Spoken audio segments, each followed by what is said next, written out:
Ángel Gómez, del Partido Comunista de España, y por favor, si lo vas a por aquí. Buenos días a todos y a todas. Recibir un saludo fraternal del Comité Federal del Partido Comunista de España, en nombre del cual me encuentro hoy aquí. La verdad es que estamos viviendo una situación muy complicada en el Estado español, en el que el sistema capitalista está enseñando su cara más brutal y más bestial, ¿no? Con recortes a todos los niveles y con reducción de derechos y con una presión no solamente en la parte económica que también, sino en la parte ideológica.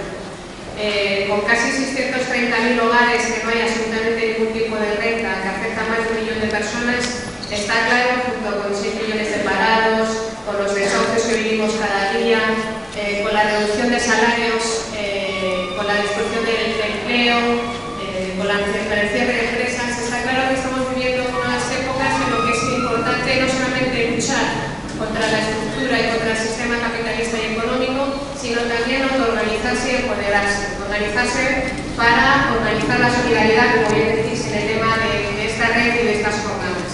Es importante organizarse en la solidaridad para compartir no desde la caridad, sino desde la solidaridad para compartir y para llegar a todos los compañeros y compañeras que lo están pasando peor, con alimentos, con material escolar, ofreciendo también sanidad, apoyo jurídico, porque para poder organizarnos también y para luchar contra el sistema tenemos que tener también solventadas y sustentar nuestras necesidades principales y básicas.